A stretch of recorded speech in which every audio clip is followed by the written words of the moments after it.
materi pertama akan membahas tentang konsep sekolah efektif. Menurut Tyler, sekolah efektif sebagai sekolah yang mengorganisasikan dan memanfaatkan semua sumber daya yang dimilikinya untuk menjamin semua siswa bisa mempelajari materi kurikulum yang esensial di sekolah. Sekolah yang efektif adalah sekolah yang dipimpin oleh kepala sekolah yang tegas, terbuka, dan diikuti oleh para guru, pegawai, tata usaha, dan siswanya.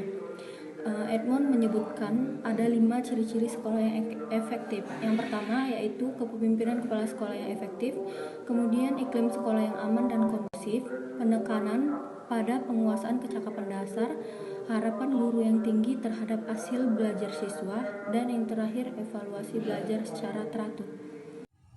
Assalamualaikum warahmatullahi wabarakatuh. Nama saya Lipsia Radali Munte, NIM 0303192062.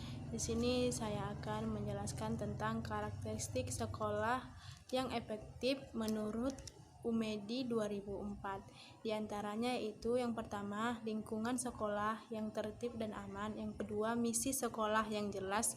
Yang ketiga, kepemimpinan internasional. Yang keempat, harapan yang tinggi. Yang kelima, kesempatan untuk belajar dan penggunaan waktu belajar. Yang keenam, memantau perkembangan belajar siswa secara teratur. Yang terakhir yaitu hubungan positif antar rumah dan sekolah. Dan yang selanjutnya saya akan menjelaskan tentang kajian kepemimpinan pendidikan yang efektif. Yang pertama ada pengertian kepemimpinan pendidikan. Kepemimpinan adalah proses mempengaruhi kegiatan-kegiatan kelompok yang diorganisir menuju kepada penentuan dan pencapaian tujuan. Kepemimpinan adalah individu dalam kelompok yang memberikan tugas, pengarahan, pengorganisasian yang relevan, dan kegiatan-kegiatan kelompok. Yang kedua itu ada fungsi kepemimpinan pendidikan. Menurut Anwar, mengatakan bahwa untuk memungkinkan tercapainya tujuan kepemimpinan pendidikan di sekolah, pada pokoknya kepemimpinan pendidikan memiliki 3 fungsi, yaitu diantaranya A. Membantu kelompok merumuskan tujuan yang akan dicapai dan yang akan menjadi pedoman untuk menentukan kegiatan-kegiatan yang dilakukan. B. Fungsi menggerakkan guru-guru, karyawan, siswa dan anggota masyarakat untuk mensukseskan program pendidikan di sekolah. Dan yang C itu menciptakan sekolah sebagai suatu lingkungan kerja yang harmonis, sehat, dinamis, dan nyaman sehingga segenap anggota dapat bekerja dengan produktivitas akan memperoleh kepuasan tinggi. Artinya, kepemimpinan harus menciptakan iklim organisasi yang mampu mendorong produktivitas pendidikan yang tinggi dan kepuasan kerja yang maksimal. Dan ada syarat-syarat kepemimpinan pendidikan. Persyaratan tersebut adalah yang pertama, rendah hati dan sederhana. Kedua, bersifat suka menolong. Ketiga, sabar dan memiliki kestabilan emosi. Keempat, percaya kepada diri sendiri. Kelima, jujur, adil, dan dapat dipercaya. Keenam, keahlian dalam jabatan. Baik, saya Sri Munte akan melanjutkan materi yang ketiga, yaitu beberapa keterampilan yang perlu dimiliki oleh pemimpin. Yang pertama, keterampilan dalam memimpin. Pemimpin harus menguasai cara-cara kepemimpinan, yaitu dengan memiliki keterampilan dalam memimpin. Contohnya itu, pemimpin harus dapat menyusun rencana dan mengajak anggotanya agar bersama-sama berpartisipasi membuat keputusan. Yang kedua, keterampilan dalam hubungan insani, yaitu hubungan antara manusia. Yang ketiga, keterampilan dalam proses kelompok. Yang keempat, keterampilan dalam administrasi personal. Dan yang kelima, keterampilan dalam menilai. Materi selanjutnya yaitu C. Konsep kepala sekolah yang efektif. Kepala sekolah merupakan motor penggerak penentu kebijakan sekolah yang akan menentukan bagaimana tujuan sekolah dan pendidikan pada umumnya direalisasikan. Nah, kepala sekolah yang efektif dalam MBS dapat dilihat berdasarkan kriteria berikut, Yang pertama, mampu memberdayakan guru untuk proses pembelajaran dengan baik, lancar, dan produktif. Yang kedua, dapat mengerjakan tugas dengan tepat waktu. Yang ketiga, mampu menjalin hubungan masyarakat untuk mewujudkan tujuan sekolah. Yang keempat, berhasil menerapkan prinsip kepemimpinan. Yang kelima, bekerja dengan tim manajemen. Yang kelima, berhasil mewujudkan tujuan sekolah sesuai yang sekolah tetapkan. Terima kasih. Nama saya Ilham Hamzah Hasibuan, NIM 0303193164, nomor absen 36. Di sini saya akan melanjutkan materi dari saudari Sri Hartati Munte. Langsung saja, sebagai seorang pemimpin, kepala sekolah harus dapat dan mampu menggerakkan dan memotivasi kepada beberapa golongan. Yaitu diantaranya ada guru, karyawan, siswa, dan bahkan orang tua dan masyarakat. Yang pertama kita bahas adalah guru. Kepala sekolah harus dapat menggerakkan dan memotivasi guru untuk dapat menyusun program, menyajikan program dengan baik, melaksanakan evaluasi, dan melakukan analisis hasil belajar untuk melaksanakan perbaikan dan pengayaan secara tertib dan bertanggung jawab. Yang kedua, karyawan, yaitu untuk mengerjakan tugas administrasi sekolah dengan baik, melaksanakan kebersihan lingkungan secara rutin, melaksanakan tugas pemeliharaan gedung dan barang-barang inventaris sekolah dengan penuh kesadaran dan tanggung jawab. Yang ketiga, ada siswa, yaitu untuk dapat rajin belajar secara tertib, terarah, teratur, dan penuh kesadaran yang berorientasi pada masa depannya.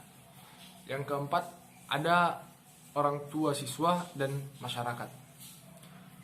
Itu tujuannya agar mampu berpartisipasi aktif terhadap usaha pengembangan kemitraan yang lebih baik dalam perkembangan sekolah dan dapat dirasakan sebagai suatu kebutuhan, kewajiban, bukan sebagai hal yang membebani.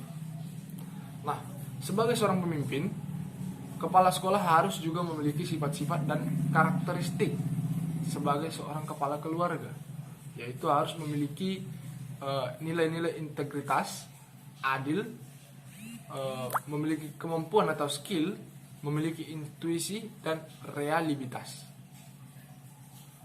Yang pertama, memiliki integritas, yaitu kepala sekolah harus bersifat tegas, jujur, baik tercermin dari sifat-sifat yang ada pada dirinya maupun dalam pelaksanaan prinsip-prinsip moralnya. Yang kedua, adil. Seorang kepala sekolah harus dapat bersifat adil terhadap yang benar dan yang batil, yang hak dan yang salah. Dan tidak ada perbedaan perlakuan kepada siapapun di sekolah. Yang ketiga, seorang kepala sekolah harus memiliki skill, basic, kemampuan. Yaitu kepala sekolah harus mampu melaksanakan tugasnya dan mampu melaksanakan hubungan kemanusiaan yang baik antar sesama manusia. Yang keempat, kepala sekolah harus memiliki intuisi, yaitu mampu melaksanakan tugasnya dan mampu melaksanakan hubungan kemanusiaan dengan baik. Dan yang terakhir, kepala sekolah harus reliabilitas, yaitu memiliki kemampuan untuk bekerja sama dengan orang lain dalam melaksanakan komitmennya. Dalam persepsi seorang guru, karakteristik itulah yang harus tercermin dari seorang kepala sekolah sebagai seorang pemimpin pendidikan, yaitu kepala sekolah harus memiliki kemampuan sebagai edukator, manajer, advisor, supervisor, inovator, leader, dan motivator. D. Kajian model pembangunan sekolah yang efektif. Untuk mewujudkan sekolah efektif hanya mungkin didukung oleh kepala sekolah sebagai pemimpin pendidikan yang efektif.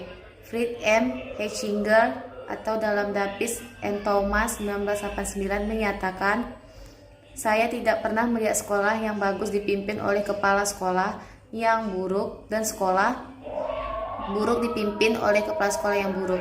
Saya juga menemukan sekolah yang gagal berubah menjadi sukses. Sebaliknya, sekolah yang sukses tiba-tiba menurun kualitasnya, naik atau turunnya kualitas sekolah sangat tergantung kepada kualitas kepala sekolahnya."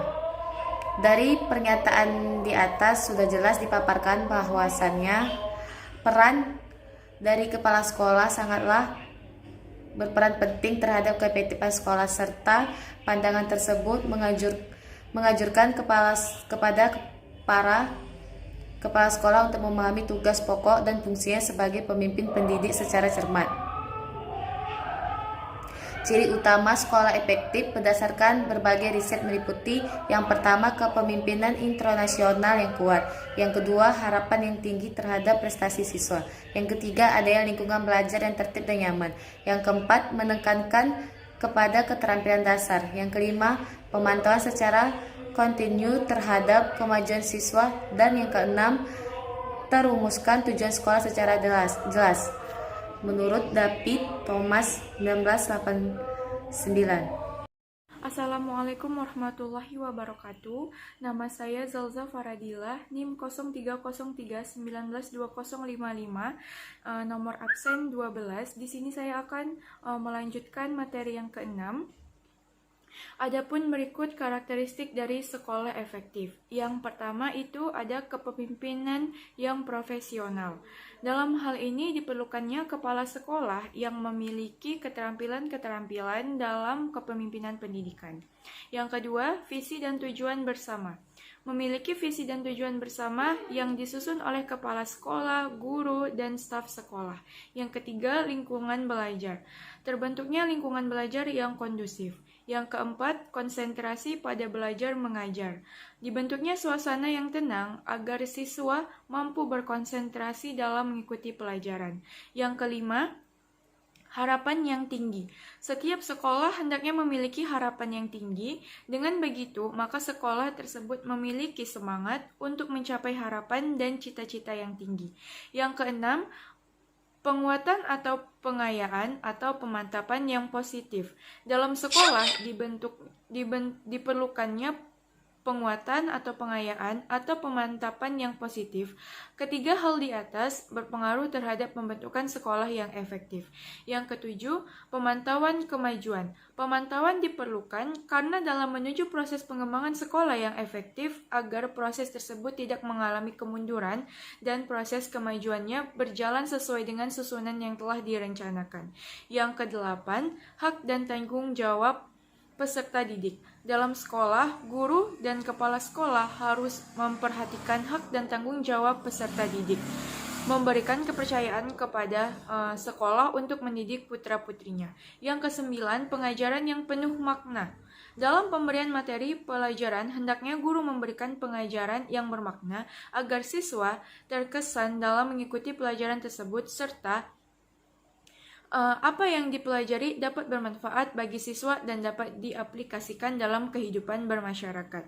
Yang ke-10, organisasi pembelajaran. Dibentuknya organisasi pembelajaran untuk menampung aspirasi siswa serta mengembangkan bakat dan minat siswa dalam sekolah tersebut. Dan yang ke-11, kemitraan keluarga sekolah. Hubungan kerjasama yang baik antar keluarga dalam lingkungan sekolah. Baiklah, sekian materi yang dapat saya sampaikan.